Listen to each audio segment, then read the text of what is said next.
Mesdames, Messieurs, bonjour. Bienvenue toujours dans ce même programme, La Voix Libre, dans votre chaîne Éclairement Plus TV. Et nous sommes là où ils avons une émission à Bino parce que tout le monde toujours que le Bino parce que le lundi est awa, tu es pour notre Talisabino Maramezo les Cana RDC. Enfin, en réalité, la présidence Félix Tshisekedi a battre record, batu bazo kufa na ndenge moko ya kosakana te. Donc niveau batu bazo kufa là. C'est pratiquement impossible, même Nathan Mobutu, Mouzé, Kabila les fils, tout cas pour moi, on a record, on a été toujours quand on a président, toujours comprendre est-ce que, et ça, quand il y a un mystère, il y a Vital Kamere, parce que tu as une soupçon qu'il y a Vital Kamere, et il y a ça qui m'a rendu poison, il y a Koufa, tu es bipété. Chiko, toujours comme les sous-sous, il y a un peu de soda, Akamba. Est-ce que tout ce que nous avons déjà dans la RDC, nous allons en parler. Kagame entre la RDC, accord au Salemi.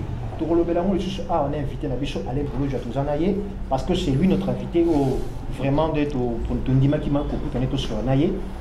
Nous sommes en résidence Naye, toujours sur la Naye. De Kalé Bouloudja, bonjour.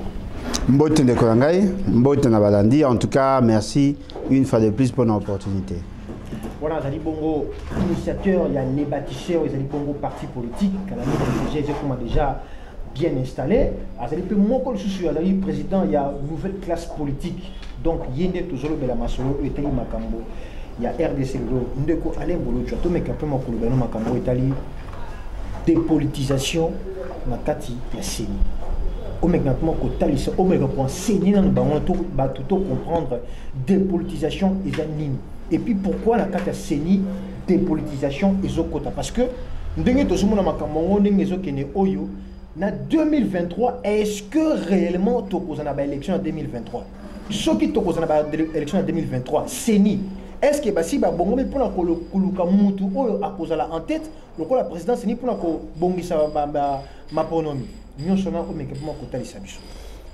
oui, en tout cas, merci. Question Wana Ezaï qui touché plusieurs points à la fois. Il y a Liboso Ezali, qu'est-ce que nous entendons par dépolitisation à CENI? Déjà au départ, il faut que la CENI, c'est une institution d'appui à la démocratie, c'est une institution constitutionnellement établie au regard de l'article 211 de la Constitution. Et de ce fait, c'est une institution politique. Mais agent ou acteur, animateur à CENI, biso tozali ko souhaiter to Kulutu Martin Fayulu abandai ko souhaiter que membre ya CENI ya bureau baza bat baoti na société civile bauta na ba organisation à tendance politique té, sinon le parti politique ou le regroupement politique té. Pourquoi? Parce que on ne peut pas être juge et parti. Ba parti politique ba salama pona luka pouvoir. Mais CENI est allé pour organiser comment qu'on soit pouvoir.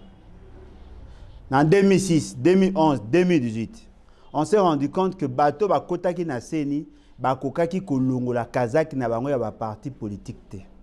Ce qui fait que la publication a résultat et va dire ça par rapport à ba enjeu, par rapport à ba intérêt ya ba parti politique. Dans sa démarche à lobby to longo la ba acteur politique na kati ya CENI na bureau to tika bango na plénière. Po na kala bazalaki na bureau, bazalaki na plénière.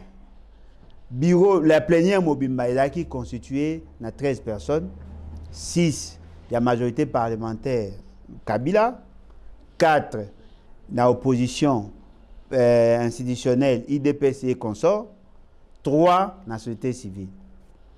Monsieur Lutundu l'a habité. Tout ça la boy. Tout ça 5, 5, 5. Au lieu que ça 6, 4, 3. Tout ça 5, 5, 5.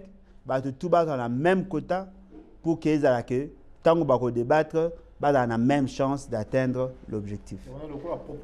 Il y a Christophe Lutundu là. Monsieur Félix c'est que son association bah habité. Bango le cola bah ebi bango qui va être majoritaire. Bazo à 6 ndenge mokonzi na bango Kabila salaki bazo à 4 ndenge ezalaki liboso mais na 3 ya société civile babakisela bango 2 bakoma 5 ça fait 6 4 3 sous la réforme on va ça na seni ya malonga au bat ba lobela yango ba lobby ba insister dans l'une des dispositions que muto ya koza na seni ba we ko longola sous na parti politique na été sur à côté na seni a comme indépendant. Au même moment M. Félix Tshisekedi a lobaki que bateau ba député ba sous lié na ba parti politique na bango te ba la indépendant de la décision au cours constitutionnel à Zouaki. Et qu'est-ce que nous constatons? Partant de cette décision-là, de cette option, les membres du PPRD, le PPRD, commune Félix Tshisekedi. Les membres de la partie Moussous, la partie Nabango, commune Félix Tshisekedi. Ce qui veut dire que dans sa démarche, effectivement, dans sa démarche, ceux qui ont ces possibilités, même les membres de l'opposition, au Bango, 4, ils ont droit à soutenir des démarches à Félix Tshisekedi. La société civile, automatiquement, M. Félix Tshisekedi, connaissant qu'il a le pouvoir financier et l'influence politique, aligné qu'il y a même ambition à désordre, il y a pouvoir base à la 6, prétendu opposant base à la 4, la société civile base à la 5, mais tout en mettant en place le mécanisme, il y a automatiquement, M. Félix Tshisekedi aura la majorité dans le Sénat. Au même moment, il a la majorité dans la Cour constitutionnelle. Or, la CENI, la mission, c'est pour constater la légitimité. La Cour constitutionnelle pour constater la légalité de la légitimité. Quand vous avez la maîtrise de la CENI dans la Cour constitutionnelle, toutes choses restant égales par ailleurs, vous êtes automatiquement élu. Donc c'est déjà un coup, ils ont s'est préparé, tout le monde qui n'a pas 2018, n'a pas l'élection, il y a malheur à pire. Parce que les mauvaises élections, auto-connaître, les élections en 2018. Les plus mauvaises élections, ils allaient au même Félix Tshisekedi à la tête du pays. En 2006, il y a eu tricherie, oui. Mais ça a été fait de manière intelligente. En 2011, il y a eu tricherie, oui. Et ça a été de manière intelligente. Mais cette fois-ci, ça a miné dans le coup en 2018. La loi vous dit, le président de la République est élu au suffrage universel direct. La loi vous dit, là c'est la Constitution. La loi vous dit, les publications et les résultats, et ça sur base d'un procès-verbaux dûment signés par les témoins des partis. Oyambalo, les témoins va signer, mais va publier sur base de la clé ISB. C'est-à-dire que Netoza Botoana Moutumo a kabilocratiquement élu. Il est président, mais comme président en cours. Baboy Koto sa loi va imposer Bissot Félix Tshisekedi. Mais ça serait quand même bizarre parce que Moutoukwa fait Tshisekedi ou a télémé là Bamakambo et les gars et a commis qu'au zoom disception sur Namakamona. Comment est-ce qu'on peut expliquer ça vraiment? Non, mais moi je suis surpris. Au moment où Batu Mingi va comprendre, Alain Bolodja a toujours combattu l'UDPS. C'est ça qu'on a toujours dit. Batu Bakanisaka ke rancœur nanga contre l'IDPS et Botamilelo. Non.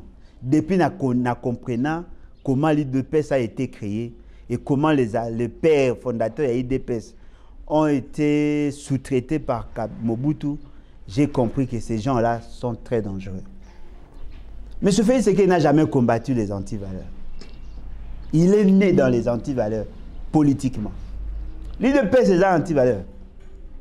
Vous savez, dans la période vers les années 77. Il n'est pas dans la même idéologie que son père. C'est faux. C'est faux. Baby Père Naït. Baby Père Naït. Père Naït, le fait seulement que à ça la marketing moi makasi les circonstances il y a période où on et ça là qui que à la moto là qui face à face na Mobutu ndeba ba mona ngo et le peut ça buzz et peut ça moi comment notoriété na Etienne Tshisekedi c'est le fait d'avoir dit certaines vérités pendant que Mobutu était na euphorie à pouvoir. Mais batu baye baranete là nazo aider batu ba comprendre parce que batu babona ba otanga babona ba s'intéresser na la question de l'état. Lorsque Mobutu a commencé à sentir la pression déjà tango Kasaki coopération avec l'Israël tango que entre un frère et un ami le choix est clair. Les Américains va comment coller la émine va comment coacher pression le vent wana ba démocratisation au mutu pena ko amplifier makasi François Mitterrand. Comment écouter les pays africains pression pour qu'il va revenir à la démocratie. Biso le quoi la démocratie na biso est déjà piégé depuis 1961. Ndé Mobutu a réfléchir. Même dans son discours, avant 67, on a goûté après. En 67, Tchali parti réduit la liberté politique. En 1971, créé le bipartisme.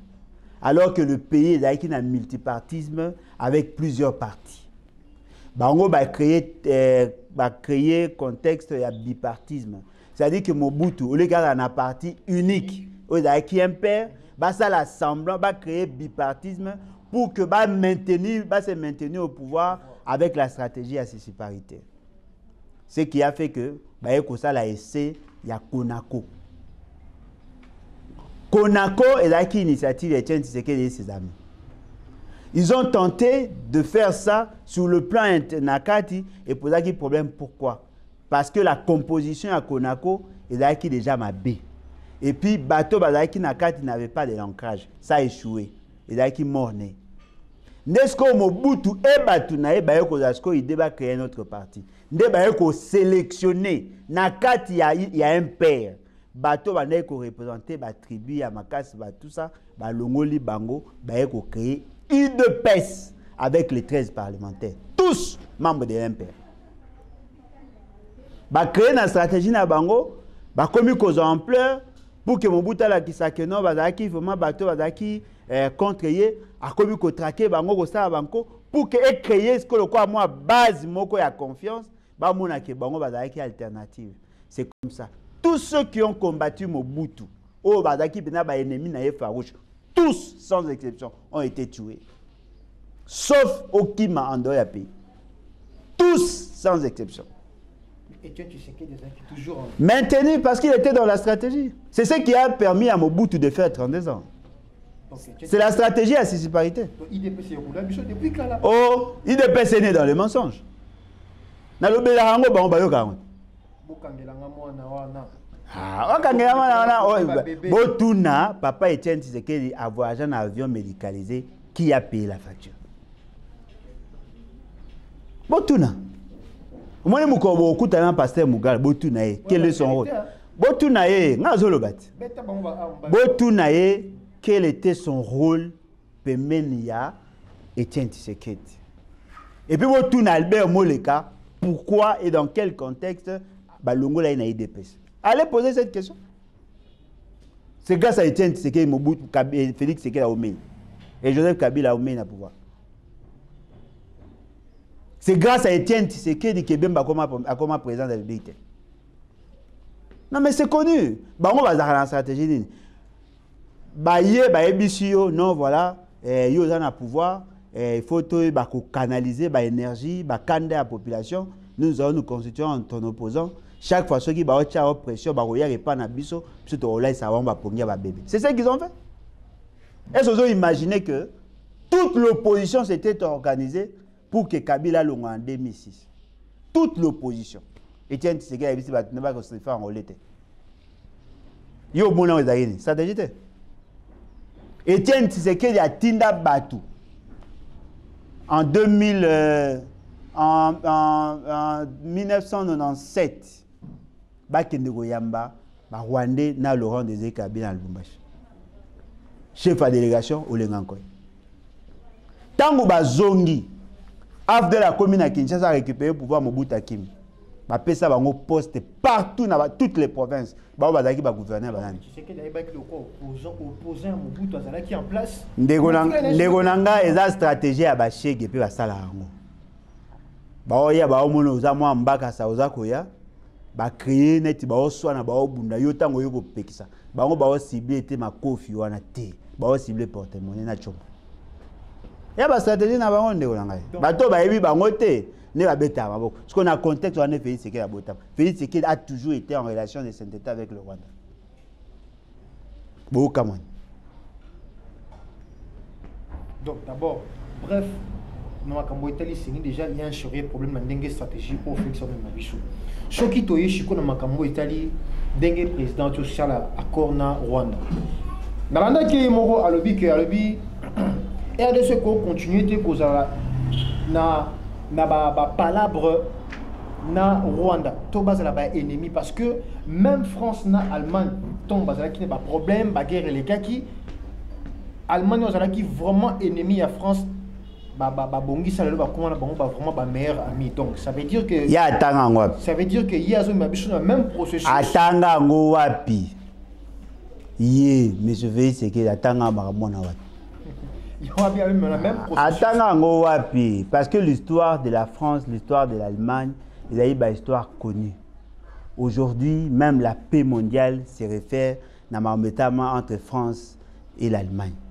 Ce qui est vrai, dans la Deuxième Guerre mondiale, lorsque la France a été matée par l'Allemagne, il y a eu des gens qui se sont levés pour dire non à l'occupation. Les Français se sont organisés avec les alliés. L'Allemagne. Tant que l'Allemagne, lorsque l'Allemagne s'est sentie en position de faiblesse, quelques jours après la reconnaissance, nous avons signé le traité à Versailles. Cette paix-là entre la France et l'Allemagne, c'est après avoir reconnu les bévues allemandes, l'Allemagne a demandé pardon. L'Allemagne a reconnu le fait. Sur base de ça, nous avons signé le traité à Versailles. Ce n'était pas grave, voilà, on annule tout ce qui a été fait dans le passé, tout à l'avenir. On va regarder l'avenir alors qu'il y a des blessures qui n'ont pas été pensées. Ce qui est grave parce que pour s'excuser.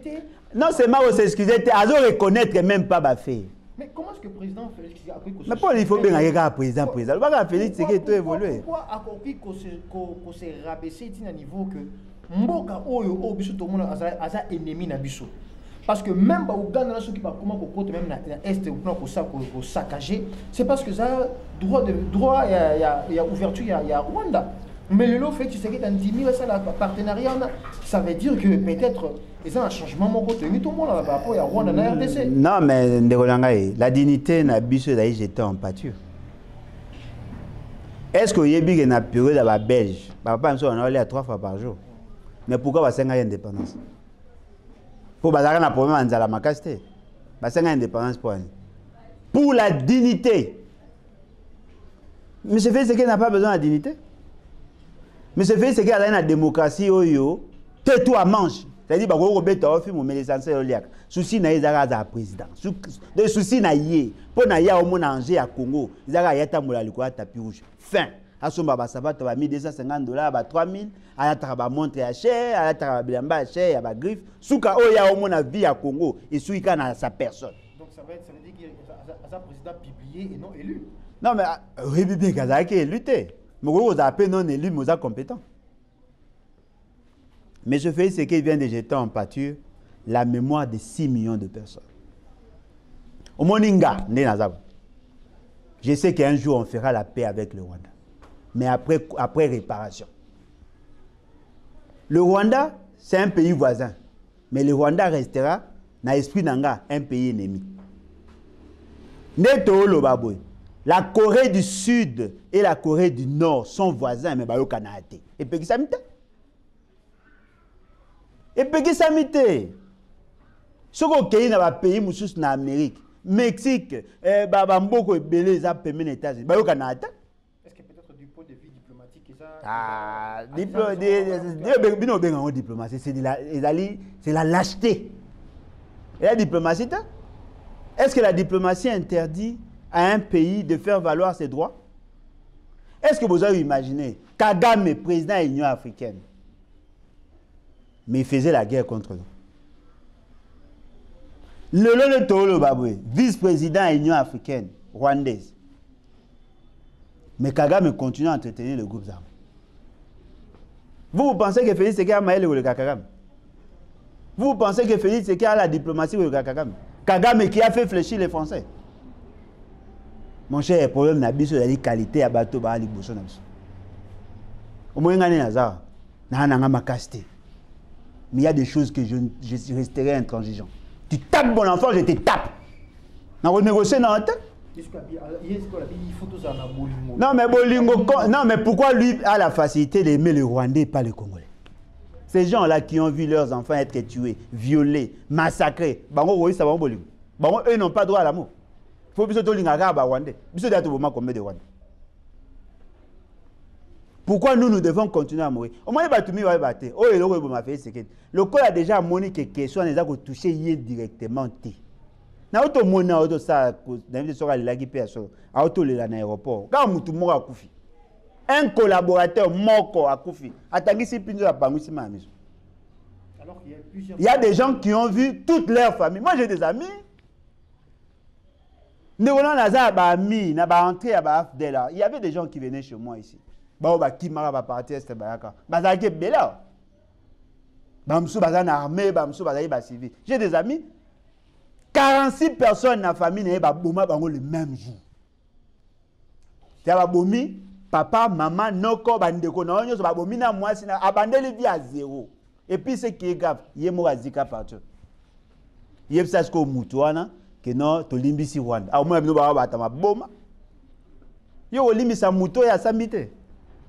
La meilleure manière, c'est d'abord faire la promotion de la justice. Ce qui me se fait, c'est qu'il est suffisamment sérieux. En ces moments, on allait parler de rapport mapping. Il faut qu'il y ait d'abord réparation pour qu'il y ait Toyo Kanaba accord. D'abord réparation, la justice. Tous ces gens-là ne sont pas des bêtes. Bakoufara aboué, les giga aboué. Moutou tazo le lara antambwana koufa osa matanga. Bobobi batebe et les gars aboué sili. Kapoyo za président, n'importe quoi. Donc on peut s'attendre que l'état des sièges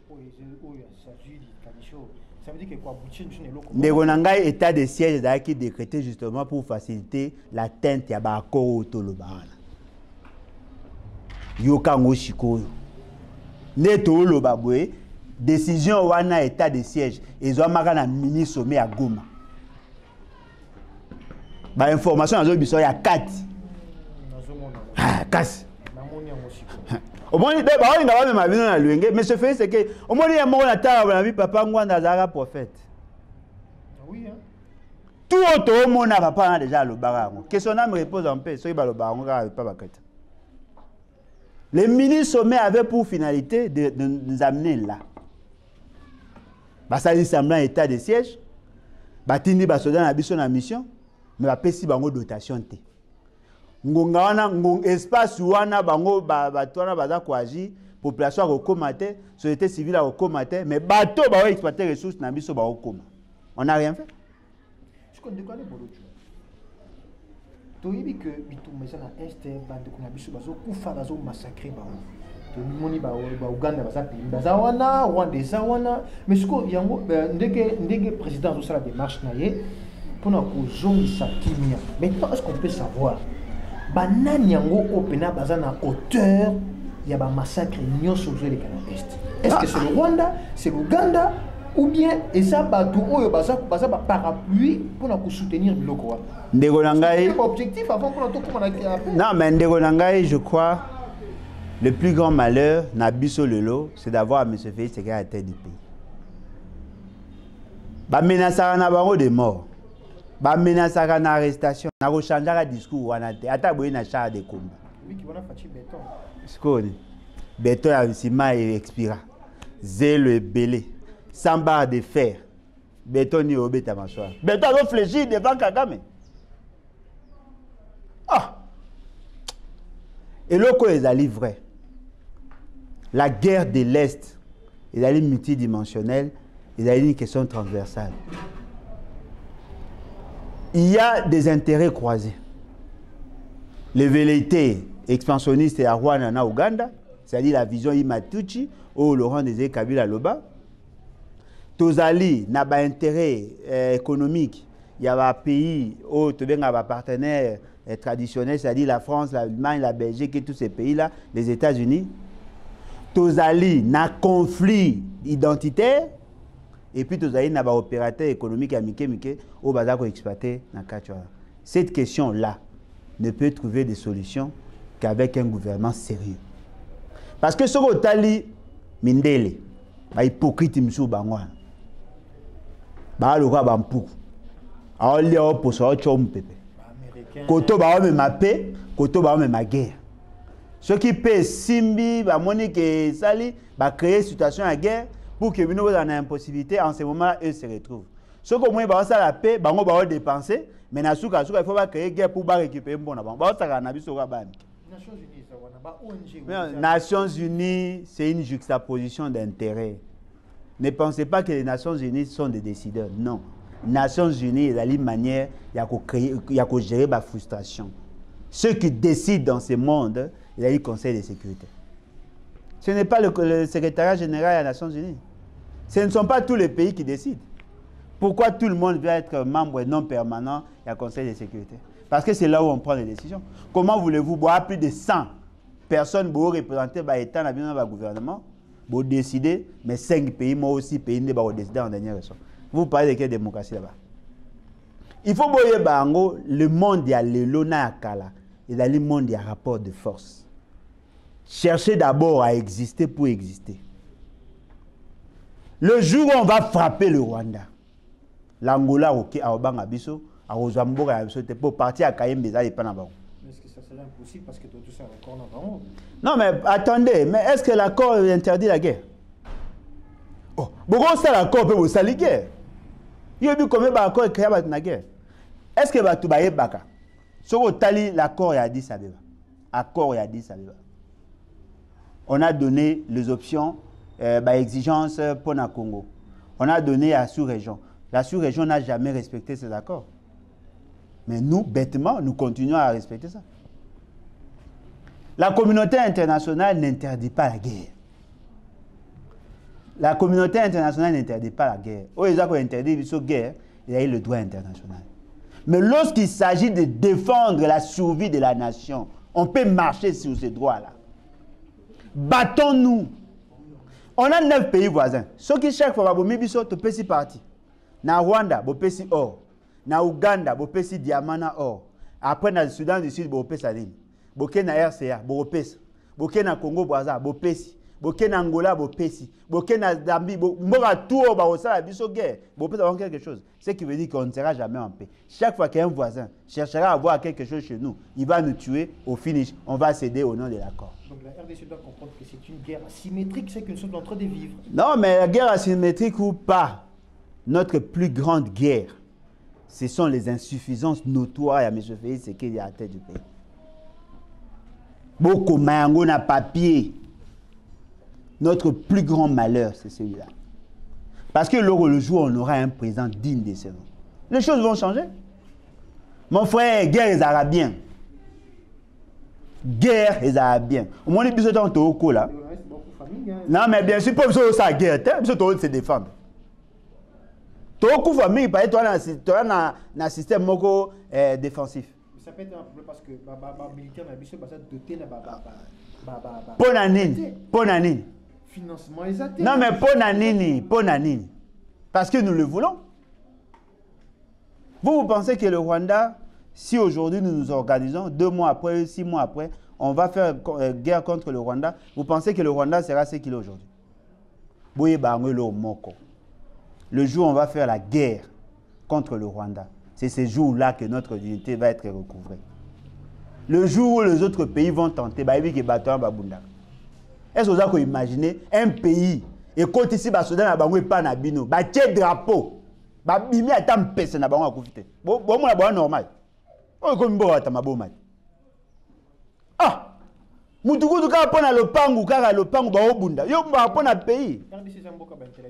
Non mais attendez, intellectuel avec des gens comme ça. Des gens qui signent des accords à temps et à contre-temps en position de faiblesse. On peut quand même attendre un changement petit à petit. Tout est les noms mon cher ami, cher concitoyen. Pour l'année, il faut résumer vie à pays dans la personne de Félix. Pour il faut total là, il y a hôtel absolument. Mais c'est le garant de la. En quoi il est garant? En quoi il est garant? Il ne respecte pas la Constitution, il ne respecte pas la philosophie à groupe. Non, mais il peut être président, mais un président inutile. Il y aura un président inutile. Non, mais signer, non, mais citez-moi une seule signature, il a fait ce qui a été bénéfique. Oui, mais à quoi? Au senti le Premier ministre, il sert à quoi? À ça, il y a ceux qui 80 jours, il y a quoi? Il sert à quoi ces fameux messieurs? Bon, ce bon, on a posé un changement. Bon, tu as un discours. Nous devons être suffisamment clairs. Nga Alain Bolodja, président, j'ai fait la guerre contre le Rwanda. Même à tel souci, il y a vengeance dans le sala. Moi, je vous le dis, hein. Nga Azan, hypocrite, il y a soutien à la communauté internationale.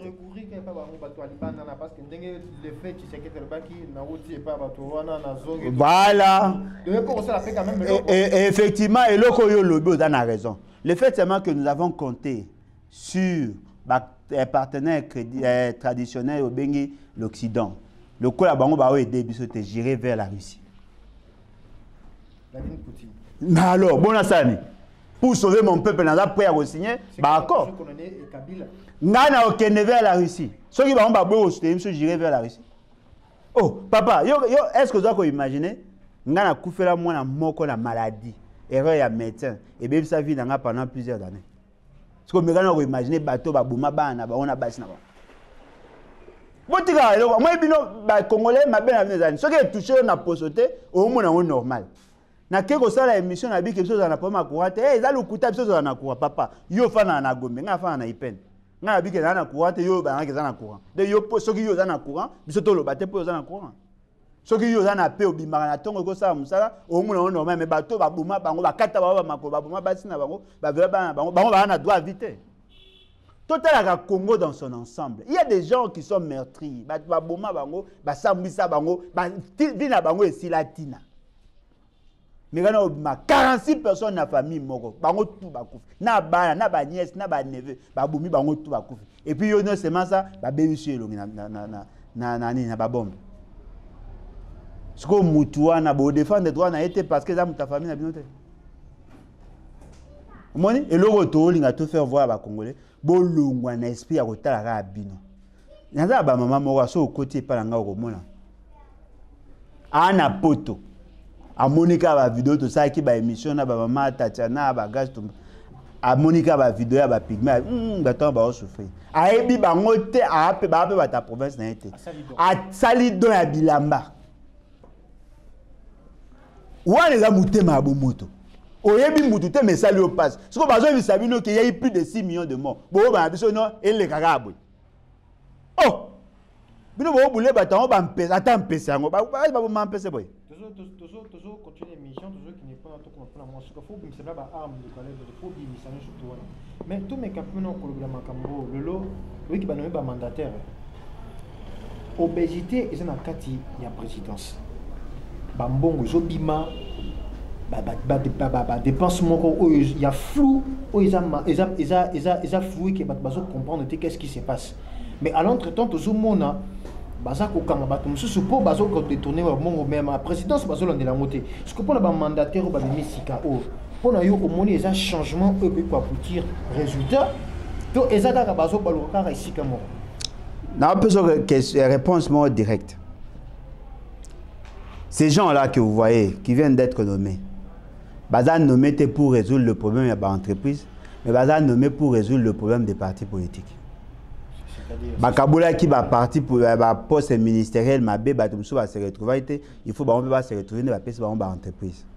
Bamsu va au Tchabango pour que on peut le moyen pour que négocier que la partie ils allaient implanter pour que va préparer l'élection. Mais personne aujourd'hui ne parle de la redressement de l'entreprise. Donc ça veut dire qu'ils ont récompense. Ils ont récompense. Ils ont butin de guerre au Kabola. Mais ce fait c'est qu'il vient de nommer Mouto qui DGA. Ou à ça qui DG intérim et DG na RVA. Ce monsieur a été excessivement incompétent. Il a été récompensé. Bah l'ongolais kuna ba tché place. Bah lui poser même pas question. Qu'est-ce qu'il a fait là-bas? A-t-il 7 mois à arriéré à paiement? 7 mois. A foutu ni salaire ni contribution sociale. Na kolo bandenge ni nekonangaye. A kolande la té. IGF yemo bazaki dirkaba ya ministre de l'économie tant bazaki 12 millions de dollars. Il y a rétro commission. Moi, je suis un repos là. Dernièrement, le président a félicité IGF.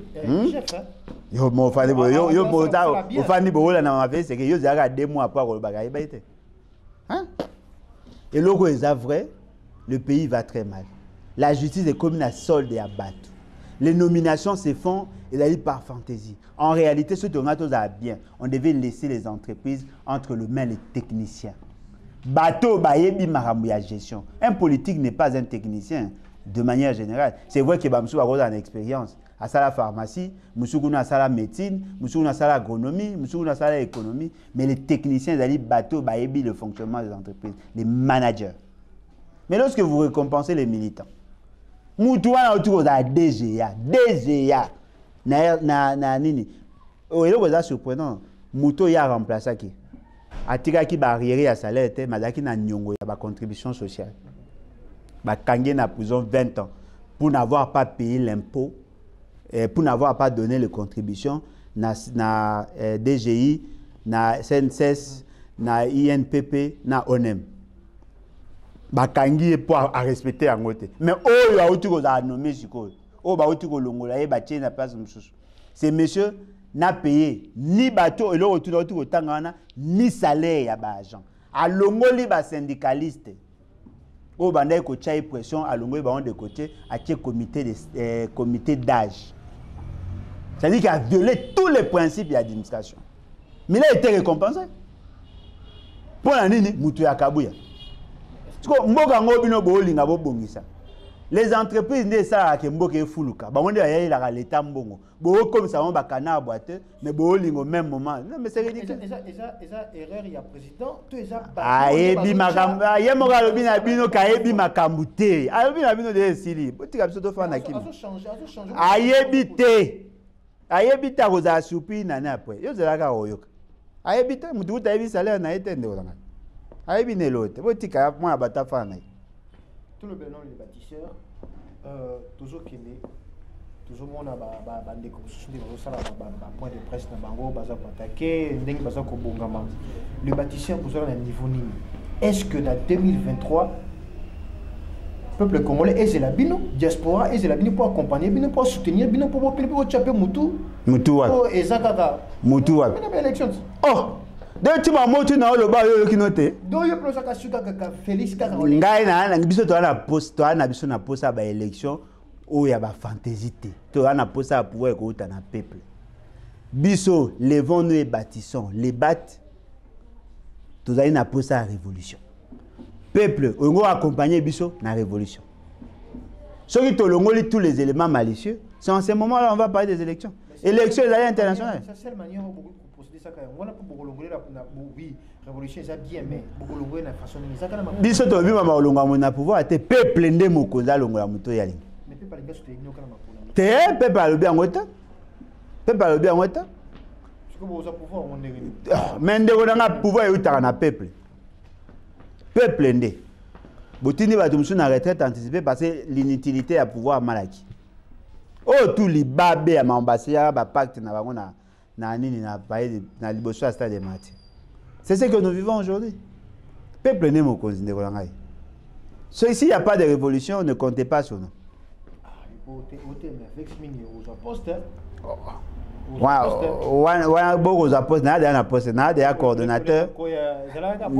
Coordonnateur à nouvelle classe politique de l'opposition.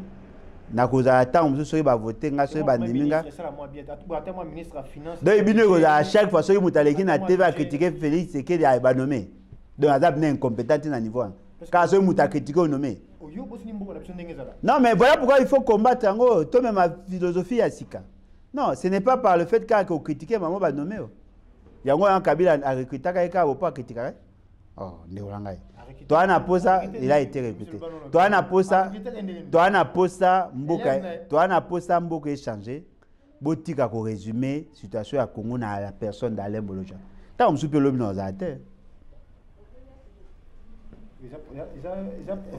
non mais yo ebi mambe ça mamukio te tant on soupe lobi dans la terre ceci na biso d'aller changer ça pour tout le monde né na bima na robeta libaou na kufi na kokufa na malaria bakoyo ko bomanga bakoyo ko sa onyo to ko sa bakoyo changa na kasho mais souci na biso zali pays na biso elongwa na minyololo eza soni ndeko na ngai eza soni comment un grand pays comme ça plus de 100 millions de population avec autant de ressources to otambola lokwa ya batu mo ya yenge lokwa famille mo ya ba chege ba éviter quand est-ce qu'ils vont manger même esika akola la ba éviter mboka nini wana tout n'a mais se fait c'est que aïbi nombre ya bateau ba liaka par jour ko lia na tuni good ma belete nombre ya population na ba liaka chaque jour aïbi ah et bateau oui quand on économie na Belgique non bon na économie wa li panango ba ala mwiga wa komé comme ah ba bela ça ne ba formation na ba 6 mois sur ba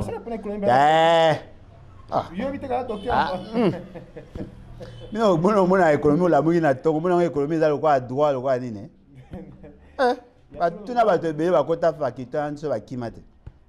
C'est vrai que toujours le bamamusu toujours c'est mais ça fait très mal parce que seul mboka oyo mutala mukaka na tongo akia défilipa po amelati alaki nyongo et comme na tongo abimi akimi yaka RDC ezaka RDC wa ngoto bi bien ezaka RDC seul mboka ba na Kinshasa na mboka musuku tu mapa peza la RDC na mboka mususu pe mapa na mboka mususu pe mapa peza la te bino obeta basola Kinshasa na mboka mususu na Congo mapa peza la te donc to baka boulangerie mapa eloko mo ezati mapa peza la te ba mususu za soka la muki na tongo akio luka mpuku azwi mpuku mibale anik atuti pondu alambi fufu aliango nenga lempuku wana boye ti lobi et alors yo beta basola mapa ndeba to ali a mapa na kati wona ba mboka kati wona kuna pali pesa la raté kuna au moins na ba okami na pena bikedi yo ke oui musika ya gemena na mboka Félix Tshisekedi ba wali ampuku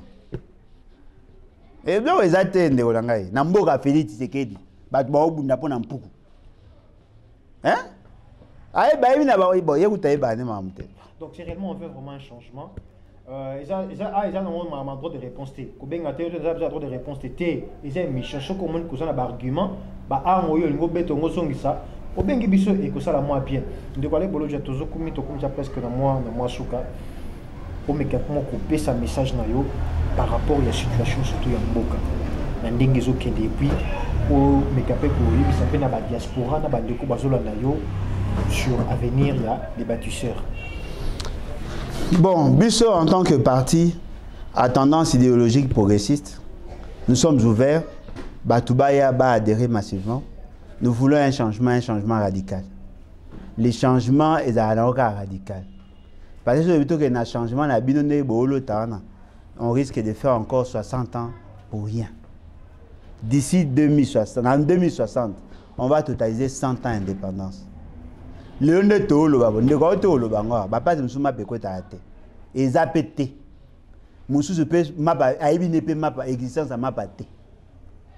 Ce qui allait, Moukolomogo, à Rosé la lobby, ce qui pas eu lobby té à Mélima, ce qui pas eu maïté à Lali, à vivre une chance. Mais nous voulons que les choses changent. Nous avons un fort potentiel. Il y a possibilité de produire pour nous, pour toute l'Afrique et même pour une bonne partie du monde. Mais pourquoi nos gens continuent à mourir de faim? Parce qu'il y a des politiques au Ezakola qui s'abissent que bateau bazan soi-disant à pouvoir, ils n'ont la maîtrise de rien du tout. Mais ce Félix, c'est qu'avec son pouvoir, un pouvoir inutile. Vous voulez les changements? Botiner une retraite anticipée. Ceux qui botinent une retraite anticipée, on va changer les paradigmes, on va ouvrir d'autres opportunités afin que le Congolais va vivre. C'est possible. Ma condition que tous à la uni. Il y a un autre qui a invité Bino, Boya qui a adhéré massivement. Na partie Nabiso, levons-nous et bâtissons. Levons-nous et bâtissons. Les bâtes en abrégé. Venez, Bokota, Boyibo Bengabiso, ils ont plus 243, 81, 250, 28, 51. 81, 250, 28. Azu Koshikibota. Ah, bah, popo, bah, popo, bah, bio pour lobby.